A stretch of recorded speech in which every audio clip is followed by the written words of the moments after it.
Hello，大家好。咁今期咧非常開心啊，請到宋小姐今日同我哋做呢個回訪啊。咁宋小姐你啱啱就我哋講就做完一啲相關嘅服務咧，係做咗邊方面嘅服務喺呢邊？有脱牙，有種牙。係種咗幾多隻？兩隻哦，種咗兩隻。咁佢當時係點樣知道我哋呢邊博耀鹽田呢邊？係朋友可能因為個信心就係因為個小朋友喺樹剝牙。哦，嚇，小朋友係你個 friend 嘅小朋友喺度剝牙。係啦。OK。咁佢咁我諗住都好啊，跟佢上去橫掂我都準備整牙，咁我睇下係咪啲服務 O 唔 OK 啦，睇下環境啦，睇下即係有冇信心俾自己啦。咁啊見佢個小朋友係放心，即係佢唔會話我唔入去啊，我唔入去。咁佢又冇，咁我話 OK 喎，即係起碼佢冇一種可能俾佢抗拒嘅感覺。咁我覺得不如你睇下啲牙有咩唔妥咁啊，好咯，順便啦，跟住就照個 X-ray 咁啊，發覺原來都好多問題。咁我話咁好啦，先處理咗啲蛀牙先咯。跟住咁佢有提議其實你啲裏邊啲牙齒咧就呢隻有問題，嗰隻有問題，嗰隻有問題。咁我諗下，我又未幫襯過，咁我不如試下先啦，試下個水溫先。咁啊先做咗剝牙，跟住之後佢就建議，咁你嗰隻要即係剩翻好少牙腳。係。咁佢話你其實我香港有提嘅，咁都有講你盡量就唔好剝啦，因為有種好過冇。佢話如果你剝咗啲牙肉可能會收縮。咁佢就話，咁佢呢度又係都係咁講。咁我話佢建議不如你整個牙套，睇下可以維持得幾耐，做住先啦。咁我覺得個建議都可以接受，即係唔係話我要同你銷售啲不如你幫襯呢樣啦，你又可以做下呢樣啦，你又可以做下其他啲加強服務。咁我見都 OK 啦，試下咯。即係佢冇黑 sell 你，即係為 sell 而 sell 嗰一類咯。之前阿宋小姐有冇嚟過內地睇過其他牙科咁樣？陪屋企人有，但個感覺就唔係好良好。唔係好良好啊？點解咧？因為可能係20年前啊，我諗10零至20年前啦。咁嗰陣時嗰個維修條件俾唔到信心你咯。理解。只不過係純粹個親戚覺得係比起香港，佢覺得個價錢佢可以負擔嘅。咁所以就上咗嚟做。咁我記得佢嗰陣時應該係做。即係咪種牙咧？唔係好記得，因為已經太耐啦。咁總之係陪佢上過嚟啫。乜原來咁㗎？因為其實你都係個口腔個健康好緊要咧。咁見到佢啲用具，就好似個消毒過程唔係好仔細。係啦。咁就都係 pass 咗。係啦。咁當時對你嘅其實，如果聽人講，所以咧當時咁當時其實會唔會對內地嘅牙科都相對嚟講會抗拒，即係有啲 reject 嘅嗰種感受？有。咁最尾帶嚟咗呢度，最尾都係覺得話 OK 喎，咁試咗。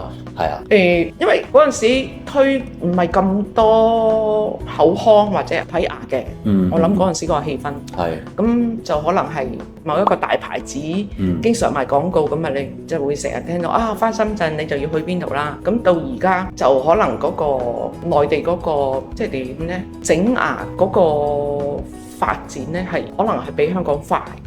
咁佢提供嗰啲設備或者儀器啦，咁都可以代替可能如果對比喺香港睇咧，可能係冇咁多，即係冇咁多工具去幫助。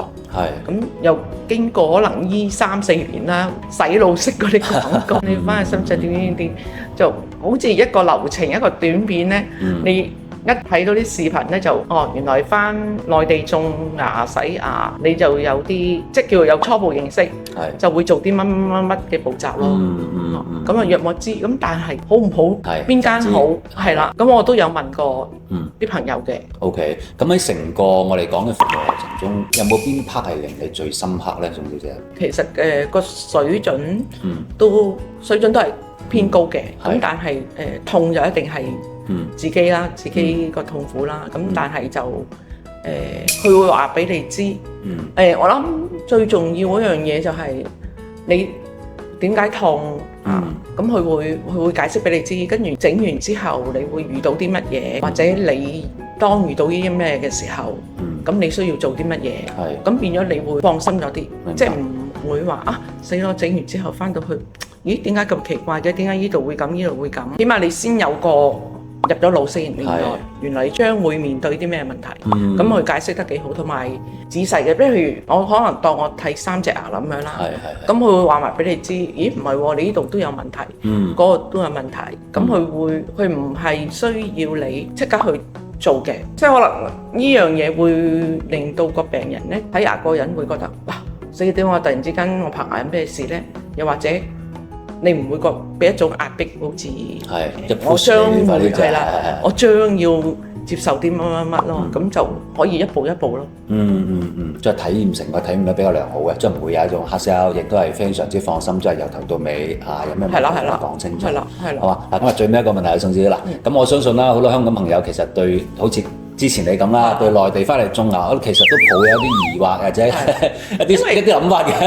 咁你作為一個過來人，有冇咩建議俾到大家觀眾朋友咧？我覺得 fact check， 即係你真係嗰啲人有去過，你唔怕就跟佢去一次，你自己去感受個環境。因為我都覺得有，譬如邊個話咧，嗰度邊間整牙好，或者邊個都去過嗰間。咁我覺得佢嘅感覺同自己嘅感覺未必，譬如佢可能有好多分店嘅，咁佢可能佢中咗係佢去嗰間，咁嗰個服務好，咁我就會不如橫掂經過，不如去下某啲牌子嘅，咁去入去睇下，咁自己體驗下咯。因為我覺得人嗰個服務整牙係一 part 啦，人嗰個服務都係一個都要講求質素咯。咁所以自己先去對比過先，即係 fair check 下睇一個環境先。係啦，咁總好過人哋講，咁你去睇咗，你自己起碼都知唔係喎，嗰度啲醫生護士都麻麻嘅啫喎，你感受咗，可能你傾幾句你已經知道。咁然之後，跟住你先至夠膽去試佢個服務㗎。我自己覺得你喺用每一樣嘢嘅時候，最好自己親身去體會一下，去感受下個氛圍先。明白。